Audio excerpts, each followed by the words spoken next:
ಪ್ರಿಯರೇ, ದಿನದ ಬದುಕಿಗೊಂದು ಕ್ರಿಸ್ತನ ಈ ದನಿ ನಮ್ಮೆಲ್ಲರಿಗೂ ಪ್ರೇರಣೆ ಆಗಲಿ. ಪೂಜಾ ವಿಧಿಯ ಸಾಧಾರಣ ಕಾಲದ 4ನೇ ವಾರ, ಫೆಬ್ರವರಿ 3, 2024, ಶನಿವಾರ.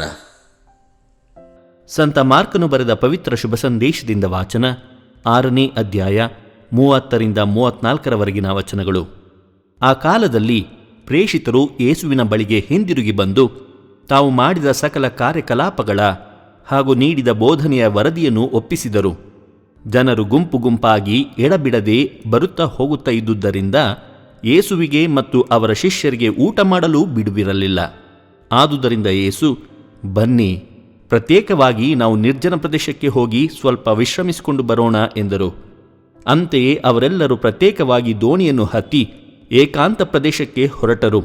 ಆದರೆ ಅವರು ಹೋಗುತ್ತಿರುವುದನ್ನು ಕಂಡು ಗುರುತಿಸಿದ ಅನೇಕರು ಎಲ್ಲ ಊರುಗಳಿಂದ ಕಾಲ್ದಾರಿಯಲ್ಲಿ ತ್ವರಿತವಾಗಿ ಸಾಗಿ ಅವರಿಗೆ ಮುಂಚಿತವಾಗಿಯೇ ಆ ಸ್ಥಳವನ್ನು ಸೇರಿದರು. ಯೇಸು ದೋಣಿಯಿಂದ ಇಳಿದಾಗ ಅಲ್ಲಿ ದೊಡ್ಡ ಜನಸಮೂಹವೇ ಸೇರಿತ್ತು. ಆ ಜನರು ಕುರುಬನಿಲ್ಲದ ಕುರಿಗಳಂತಿರುವುದನ್ನು ಕಂಡು ಯೇಸುವಿನ ಮನ ಕರಗಿತು.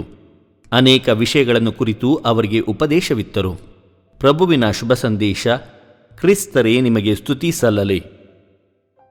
ಚಿಂತನೆ: ತಂದೆಯೊಂದಿಗೆ ಸಂಭಾಷಣೆ.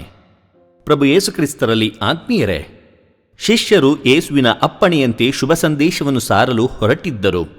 ಅವರು ಮರಳಿ ಬಂದು ಯೇಸುವಿಗೆ ತಮ್ಮ ಕಾರ್ಯಕಲಾಪಗಳ ವರದಿ ಒಪ್ಪಿಸುತ್ತಾರೆ. ಶಿಷ್ಯರ ಬಳಲಿಕೆಯನ್ನು ಅರಿತಿದ್ದ ಯೇಸು ಅವರನ್ನು ನಿರ್ಜನ ಪ್ರದೇಶಕ್ಕೆ ವಿಶ್ರಾಂತಿಗಾಗಿ ಕರೆದೊಯ್ಯುತ್ತಾರೆ. ಯೇಸು ಅನೇಕ ಬಾರಿ ನಿರ್ಜನ ಪ್ರದೇಶಕ್ಕೆ ಪ್ರಾರ್ಥನೆ ಮಾಡಲು ಹೋಗುವುದನ್ನು ಶುಭ ಸಂದೇಶದಲ್ಲಿ ಕಾಣುತ್ತೇವೆ. ಆತ್ಮೀಯರೇ, ನಿರ್ಜನ ಪ್ರದೇಶದಲ್ಲಿ ಯೇಸು ತಂದೆಯೊಂದಿಗೆ ಸಂಭಾಷಿಸುತ್ತಿದ್ದರು. ಇಂದು ದೇವರ ಅನುಭವಕ್ಕೆ, ಕೆಲವೊಮ್ಮೆ ಮೌನಕ್ಕೆ, ಏಕಾಂತಕ್ಕೆ ಶರಣಾಗಬೇಕಿದೆ. ಆದರೆ ನಮ್ಮದು ಸದ್ದು ಗದ್ದಲದ ಜಗತ್ತು. ಇಂದು ಗಟ್ಟಿಯಾಗಿ ಅರಚುವವರಿಗೆ ಮಾತ್ರ ಬೆಲೆ ಇದ್ದಂತೆ ಕಾಣುತ್ತದೆ. ಪ್ರಾರ್ಥನಾ ಕೂಟಗಳು ಕೂಡ ಇಂದು ಸದ್ದು ಗದ್ದಲ ಅಬ್ಬರದ ಸಂಗೀತದಲ್ಲಿ ಮುಳುಗಿ ಹೋಗಿದೆ.